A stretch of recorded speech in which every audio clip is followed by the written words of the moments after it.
اللهم صل على سيدنا محمد يا رب صل وسلم دائما ابدا على حبيبي.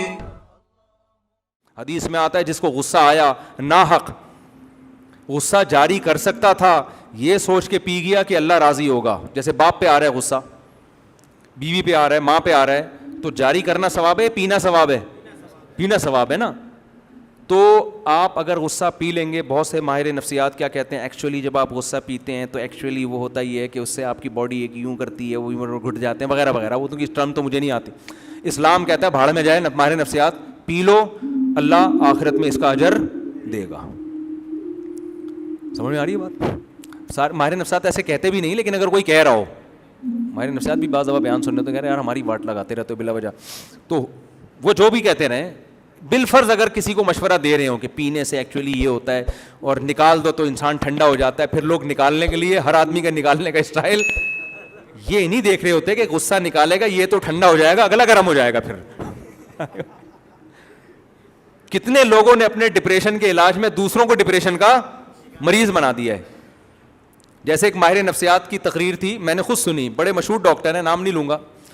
ان سے کسی نے پوچھا دوسری شادی کے نتیجے میں کیا ہوتا ہے. اس نے پھر بڑی ایک منطق کہ ایکچولی جب آپ سیکنڈ میرج کرتے ہیں تو فرسٹ وائف پہ آپ کے ڈپریشن کی کیفیت طاری ہوتی ہے، اس کا ٹرسٹ آپ پہ ختم ہو جاتا ہے. آج کل ایک بڑا مسئلہ یہ ہے کہ چھوٹی سی بات کو اصطلاحات کے ذریعے ایسے سمجھایا جاتا ہے جیسے اگلا کہتا ہے یار کو بہت ہی بڑی پہنچی ہوئی فلم ہے. آج میں سن رہا تھا اس کے فضائل نا، کوئی نیوٹریشنسٹ کیا ہوتے ہیں یار، وہ نیوٹریشن ہوتے ہیں نا، وہ جو غذاؤں کے فضائل بیان کر رہے ہوتے ہیں، بہت ان میں بہت سے ہمارے ملک میں بڑے بڑے پھینکو بھی ہوتے ہیں، یہ کھا لو تو یہ ہو جائے گا. تو وہ سہانجنا کے فضائل بیان کر رہے تھے. یہ سہانجنا نہیں ہے یہ جو درخت ہے بڑا مشہور ہمارے یہاں بھی لگا ہوا ہے، میں نے 6 درخت لگائے وہ تقریریں سن کے، لیکن مجھے شروع سے لگ رہا تھا یار یہ کوئی پھینکو ہیں کوئی بہت بڑا نا. سہانجنا کے پتے کی آپ ویڈیو دیکھیں، آپ کہو گے یار دنیا میں کچھ کھانے کی ضرورت نہیں ہے. ان پتوں کے ایسے فضائل سنے آپ لوگوں نے. سہانجنا میں وٹامن اے بھی ہے تو وٹامن بی بھی ہے تو وٹامن سی بھی ہے تو وٹامن ڈی بھی ہے، اور اس میں پروٹین بھی ہے اور اس میں کارب بھی ہے. شوگر زیادہ ہے تو کم کر دے گی، کم ہے تو بڑھا دے گی، موٹوں کو کم کرے گی، کم کو موٹا کر دے گی. او بھائی اتنی 70 بیماریاں، 1000 بیماریاں، اتنی بیماریوں کا سہانجنا میں. مجھے وہ اندازہ ہو گیا بھائی یہ بہت پہلے میں نے ایک سنا نا سہانجنا کے فضائل، میں نے کہا یار بڑا اچھا درخت لگا لینا چاہیے گھر میں بس. اس کے بعد پھر اتنے فضائل، میں نے کہا بھائی اس کی کوئی ویلیو نہیں ہے. تھوڑا بہت ہوگا ہر چیز، نیم کے پتوں کے بھی کچھ نہ کچھ فضائل ہیں، خون صاف کرتا ہے.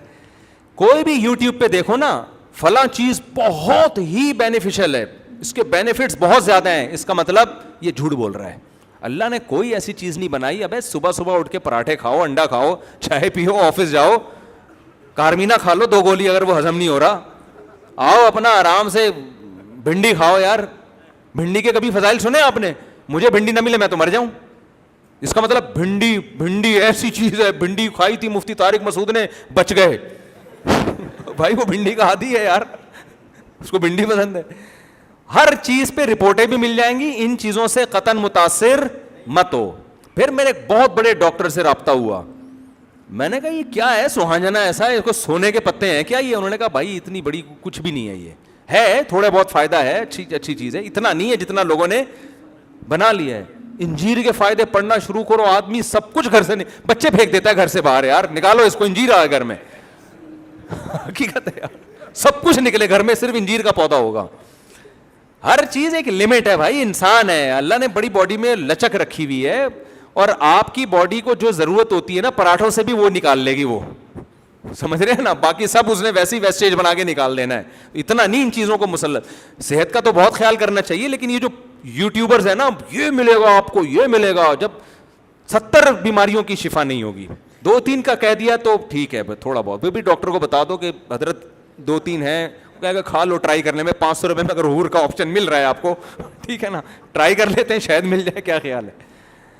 یار کہاں سے کہاں چلا گیا میں، بات پتہ نہیں گیا، میں بس واقعی 4-5 منٹ میں نا بات ختم کر رہا ہوں، میرے مہمان بھی بیٹھے ہوئے وہ بھی غصہ ہو رہے ہوں گے. تو بات یہ کہاں سے کہاں ادھر کو کدھر کو آ گئی ہے. یہ نہیں، اسلام کے علاوہ تو آپشن نہیں ہے. یہ بات یہاں، ابے نہیں یار، خیر. اچھا، اسی میں ایک اور بات آئی ہے جو موضوع سے ہٹ کر ہے. آج کل ناشتے کے بڑے فضائل بیان کیے جا رہے ہیں یوٹیوب پہ.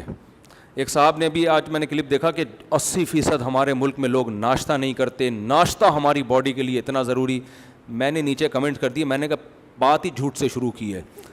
80% لوگ ناشتہ نہیں کرتے، قوم چھوڑ سکتی ہے یہ ناشتہ؟ 99% لوگ پھوڑتے ہیں ناشتہ. کرنا تو، کرنے کا لفظ غلط ہے ان کے لیے.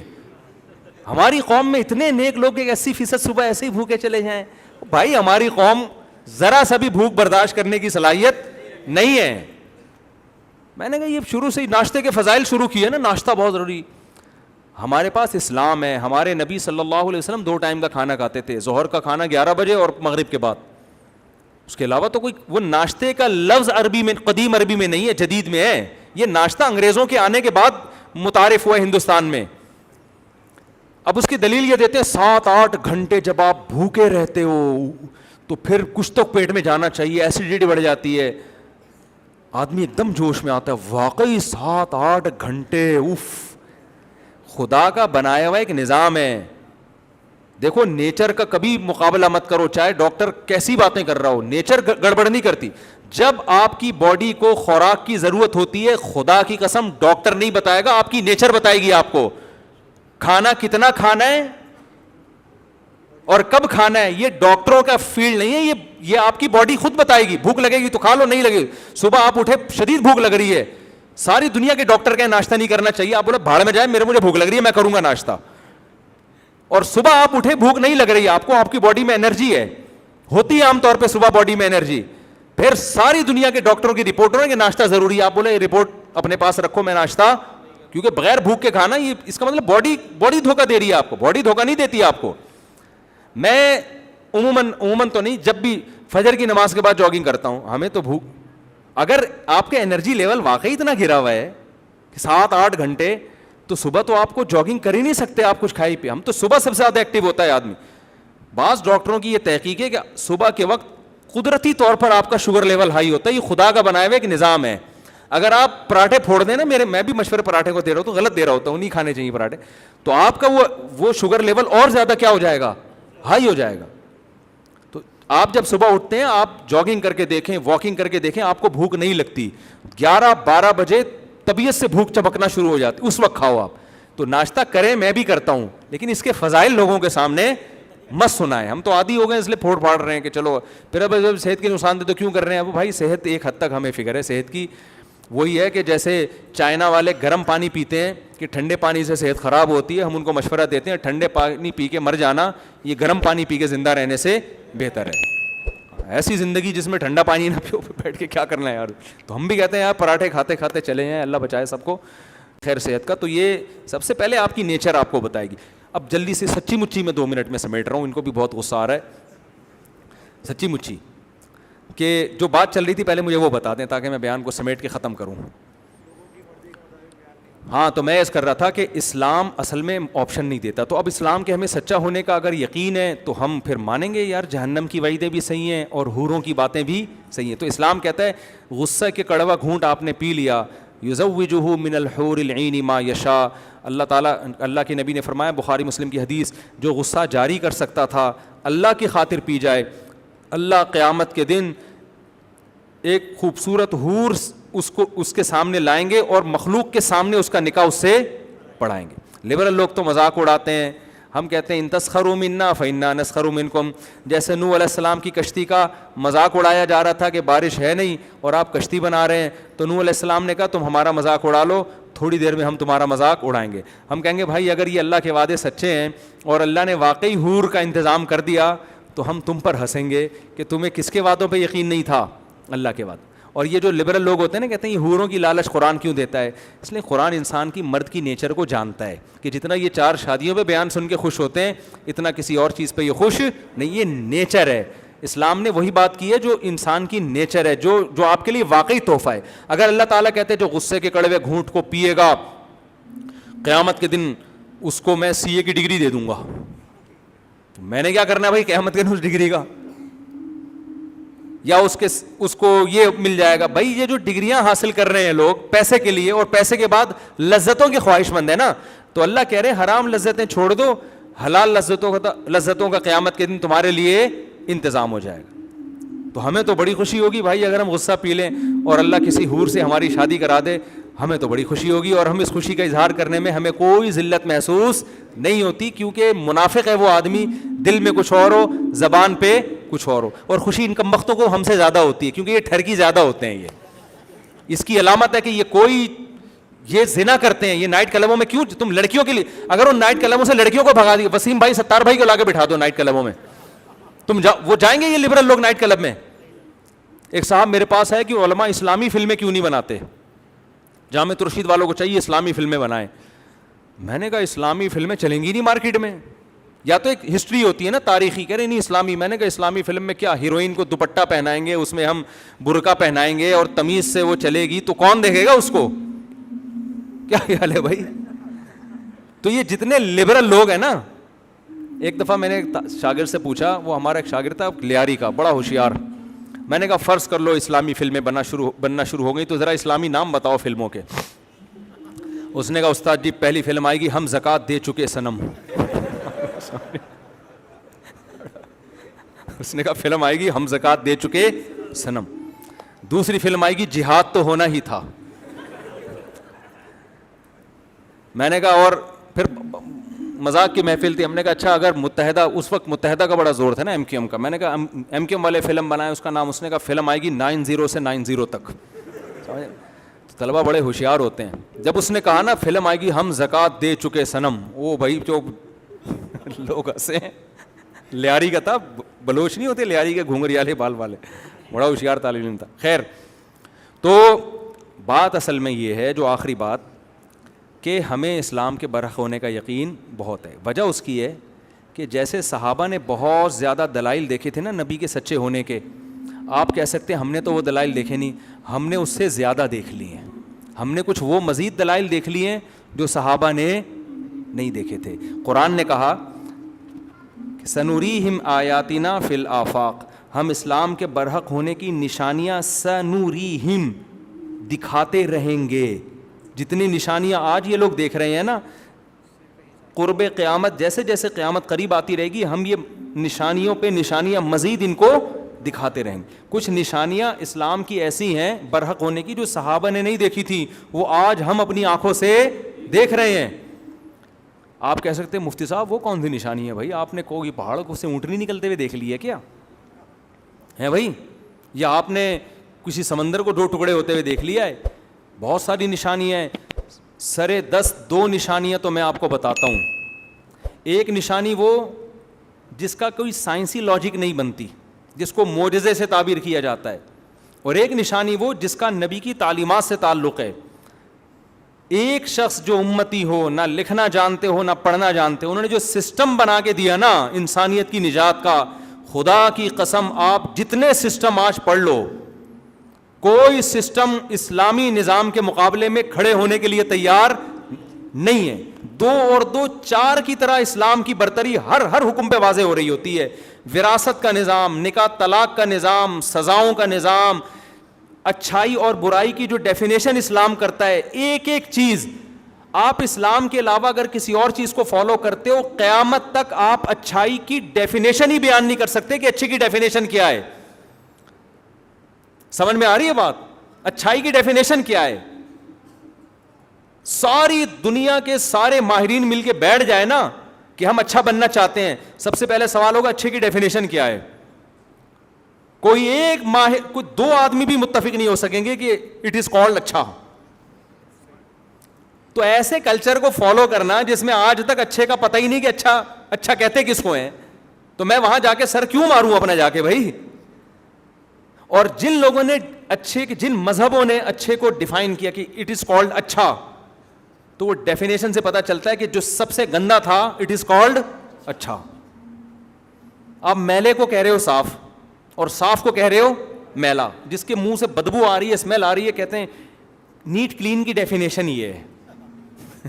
جو سب سے زیادہ بد تہذیب ہے, تہذیب کی ڈیفینیشن اس پہ سب سے پوری اتر رہی ہے.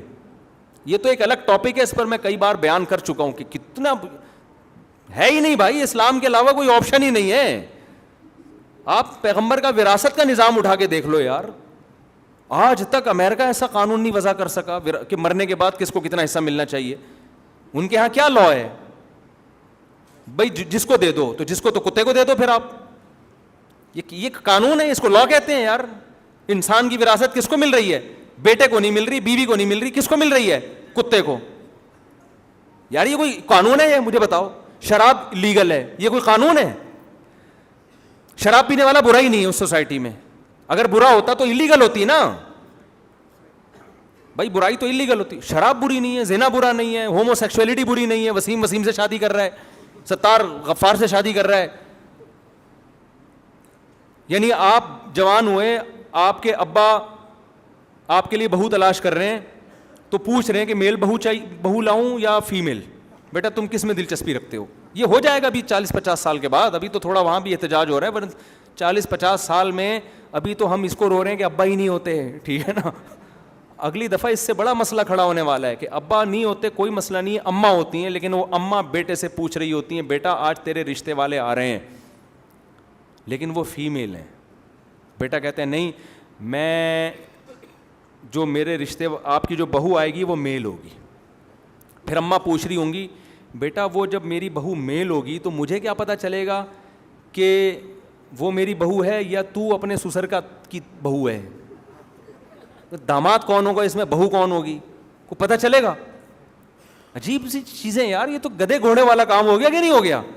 یہ تو میں ابھی, میرا ٹاپک نہیں ہے, ورنہ اس پہ 1 گھنٹہ بیان ہو سکتا ہے. بھائی تہذیب کی ڈیفینیشن ہی نہیں ہے, اور جن کے پاس ہے دوسرے جو مذاہب ہیں وہ غلط ہے. وہ نیچر کو اپیل نہیں کرتی. وہ نیچر کہتی بھائی یہ نہیں ہے, یہ نہیں, یہ برائی ہے یہ. تو آپ کے پاس میرے بھائی اسلام کے علاوہ کوئی بچا ہی نہیں ہے. اللہ نے 1400 سال پہلے جو مذہب آیا تھا, 1400 سال بعد وہ چیلنج کر رہا ہے. اگر پیغمبر معاذ اللہ جھوٹے نبی ہوتے, خدا کی قسم ایسا مذہب لے کر آتے کہ ایسا مذہب لا ہی نہیں سکتے تھے, وہ خود گڑ ہی نہیں سکتے تھے, جو اتنی سائنسی ترقی کے بعد بھی چیلنج کر رہا ہو کہ معاشرے کی نجات میرے سسٹم کے علاوہ کسی اور سسٹم کے پاس ہے ہی نہیں ہے. تو یہ 1400 سال پہلے یہ ممکن نہیں تھا کہ خود گڑھ لیا ہوتا اور وہ 1400 سال پہلے جناب وہ قابل عمل ہوتا. وہ یہ ہو ہی نہیں سکتا تھا. آپ 1400 سال پرانی تحریکیں اور کتابیں اٹھا کے دیکھو نا, نہ الف کا پتہ نہ بے کا پتہ. قرآن شروع ہوتا ہے الحمدللہ رب العالمین. وہ زبان سمجھی جا رہی ہے 20 ملکوں میں. یعنی ایسا دین لے کر آئے, اس دین کی حفاظت ایسی ہوئی ہے کہ وہ زبان 20 ملکوں کی زبان بنا دی اللہ تعالیٰ نے. کوئی 1400 سال پرانی زبان اس طرح سے سمجھی جا رہی ہے آج, جو جیسے عربی سمجھی جاتی ہے. یہ میں نے بیان کیا تھا, ہندوؤں نے لکھا کہ سنسکرت زبان ہے, پتہ نہیں کون, وہ بھی ہے. اٹھا کے دیکھو 1400 سال پرانی کتاب, 500 سال 200 سال پرانی انگلش آج کل گوروں کو سمجھ میں نہیں آ رہی, تو آپ دوسری زبانوں کی کہاں سے بات کر رہے ہو؟ نام باقی رہ جانا کافی نہیں ہے, زبان باقی. آج اگر محمد صلی اللہ علیہ وسلم کے والد حضرت عبداللہ دنیا میں آتے ہیں, پوری 1 گھنٹے بات کریں گے نا, کروڑوں لوگ اس بات کا ایک ایک حرف سمجھ رہے ہوں گے کہ آپ کہہ کیا رہے ہیں. سمجھ میں آ رہی ہے بات؟ 1400 اس زبان کو محفوظ کر دیا, اس کتاب کو محفوظ کر دیا, ان احادیث کو محفوظ کر دیا, اس لا کو. حفاظت کے لحاظ سے بھی کنفیوژن نہیں ہے, اور نظام آج چیلنج کر رہے ہیں کہ اس جیسا نظام دنیا میں کسی کے پاس نہیں ہے. اور کن کن شعبوں میں نبی نے تعلیمات دی ہیں. ایک ایک اسلام کے قانون کو اٹھا کے اگر آپ کمپیئر کرنا شروع کر دیں, شروع میں ہو سکتا ہے آپ کو لگے کہ یہ صحیح قانون نہیں ہے. جب آپ ڈیبیٹ کرتے ہیں نا کسی غیر مسلم سے, تو یا تو وہ ضد پہ اترے گا, یا بھاگ جائے گا, یا وہ اسلام قبول کرے گا. 3 آپشن کے علاوہ اس کے پاس کوئی آپشن نہیں ہو, کوئی ٹھہر ہی نہیں سکتا. یہ خود ایک اتنا بڑا معجزہ اسلام کا, جس کی وجہ سے ہمیں یہ کنفیوژن نہیں ہے. ہمیں جو دنیا کے کوئی کانسیپٹ ہمیں پیدائش کا مقصد ہی نہ بتاتا ہو کہ ہم پیدا کیوں ہوئے ہیں, تو وہ تو ہمیں خودکشی کی طرف لے کے جا رہا ہے. بھائی مجھے یہ نہ پتا ہو میری زندگی کا ہدف کیا ہے, تو میں تو مروں گا بالآخر کھمبے سے لٹک کے. کبھی روزانہ میرا ویژن چینج ہوگا, اور اس ہدف میں کامیاب نہیں ہوا تو میں کھمبے سے لٹکوں گا. تبھی تو لٹکتے ہیں وہ ہر تھوڑے دن میں کوئی نہ کوئی. ہمارے ہاں ان کے کھمبے شارٹ ہیں, اتنے کھمبے ہمارے ہاں جتنے ہمارے یہاں ہیں نا, ان کے ہاں ہوتے تو ہر دوسرا آدمی لٹک رہا ہوتا.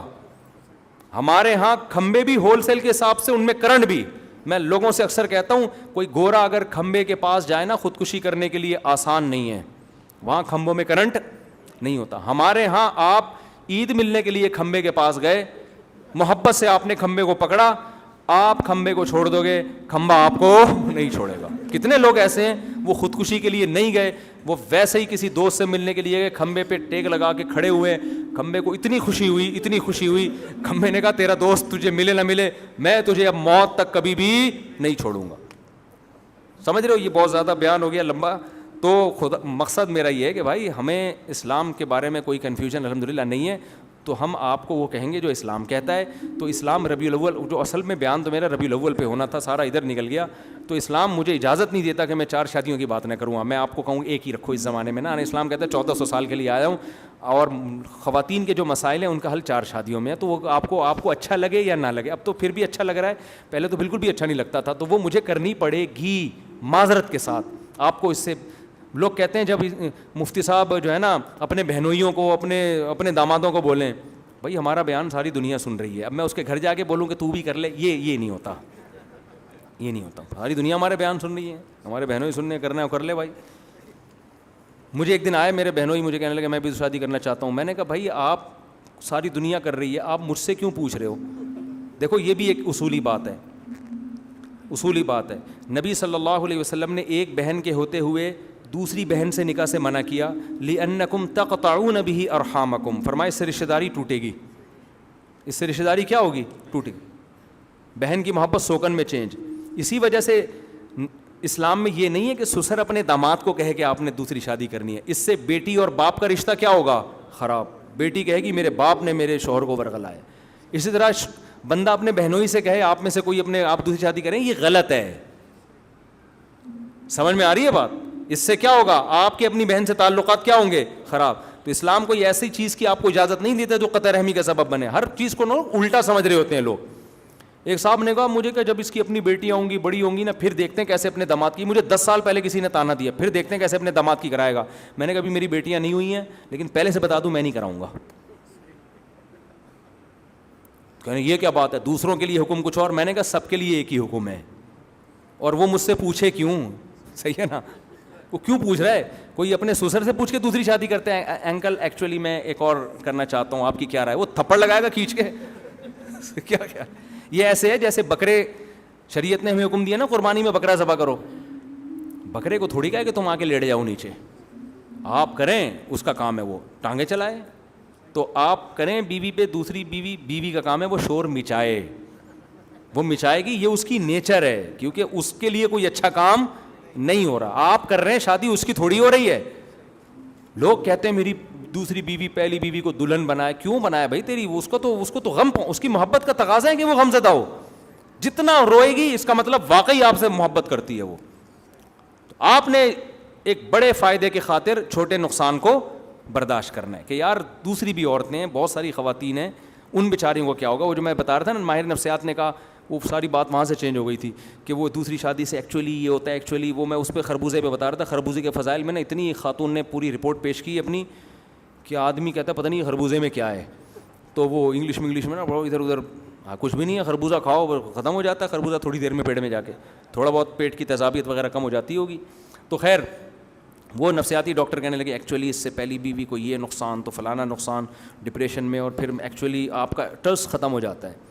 پوری تقریر مجھے کسی نے بھیج دی. میں نے کہا اس ڈاکٹر کو بیچارے کو یہ نہیں پتا کہ نہ کرنے سے دوسری عورتوں کا کیا نقصان ہو رہا ہے. ان سے بولو اس پہ ذرا رپورٹ پیش کریں. سمجھ رہے ہیں نا, اسلام سوسائٹی کے لیے آیا ہے, 2-4 لیڈیز کے لیے نہیں آیا کہ 2-4 عورتوں کا سوچتا ہو باقی عورتوں کا. اسلام تو سب کے لیے. اللہ کہتے ہیں ٹھیک ہے اس کو تکلیف ہوگی برداشت کرو بھائی. بہت ساری عورتیں ہیں جن کو میاں ہی نہیں ملے گا, تو میاں ہی لیس زندگی گزارنے سے ڈاکٹر سے پوچھو کہ اس کے کیا سائڈ افیکٹ ہیں. ٹھیک ہے نا, کسی کو میاں ہی نہیں مل رہا. تو یہ ہے حساب کتاب. تو اس لیے ہم تو بھائی ربیع الاول کی میں بات کر رہا تھا کہ لوگ کہہ رہے ہیں ربیع الاول پہ بیان کریں, تو میں اس لیے نہیں کر رہا کہ ربیع الاول کی کوئی اسپیسیفک فضیلت اسلام میں ہے ہی نہیں, کوئی ایک ضعیف روایت بھی نہیں ہے. لوگ ربیع الاول میں عمرے کر رہے ہیں, بھائی ربیع الاول میں عمرے کی کوئی فضیلت نہیں ہے. اگر آپ فضیلت سمجھ کے کر رہے ہیں گناہ ملے گا آپ کو. عمرے کی فضیلت رمضان میں ہے, اور رمضان کے علاوہ بھی جب چاہو عمرہ کرو. اگر خاص زیادہ ثواب حاصل کرنے کے لیے عمرہ کرنا ہے تو کب کرو؟ رمضان میں کر لو. نارمل عمرہ کرنا ہے تو محرم میں, سفر میں, ربیع الاول میں, جب چاہو کرو. اتنا رش ہوتا ہے ربیع الاول میں مسجد نبوی میں, پھر 12 ربیع الاول کو لوگ مسجد نبوی میں نبی صلی اللہ علیہ وسلم کے روضہ اطہر پہ حاضری دے رہے ہیں جا کے. عرب بھی حیران ہوتے ہیں یہ پاکستانیوں کو ہو کیا گیا ہے آج, یہ سارے یہاں کیوں جمع ہوئے ہوئے ہیں, وہ نبی کے عشق میں کر رہے ہیں. تو بھائی نبی کے روضے پہ حاضری کا بھی کوئی خاص ٹائم اسلام میں متعین نہیں ہے, جب موقع ملے چلے جاؤ. اسی طرح بیت اللہ کی زیارت, ایک تو اللہ نے ٹائم متعین کیے حج میں, ورنہ جب چاہو چلے جاؤ. اگر آپ کسی خاص مہینے کو کہہ لیتے ہو کہ جی ربیع الاول میں عمرہ کا زیادہ ثواب ہے یا نبی کی اس سے محبت کا تقاضا ہے, تو یہ ایڈیشن ہے اسلام میں, یہ اسلام میں کیا ہے؟ اضافہ ہے. اس سے آپ نبی کو خوش نہیں کر رہے. قیامت کے دن ہو سکتا ہے نبی صلی اللہ علیہ وسلم اپنے چہرے انور کو آپ سے پھیر لیں. تو آپ نے اسلام کو فالو کرنا ہے. اسلام کے علاوہ تو وہ جو بات تھی نا کہ بہت سے لیڈر پبلک کی ڈیمانڈ دیکھ کے ان کے آگے آگے چلنا شروع ہو جاتے ہیں. پبلک ادھر کو جا رہی ہے ہم بھی ادھر کو, نہ ایسا نہیں ہے. حقیقت یہ ہونی چاہیے آپ نے لوگوں کو اپنے پیچھے چلانا ہے اور خود قرآن و سنت کے پیچھے چلنا ہے. سمجھتے ہو کہ نہیں سمجھتے؟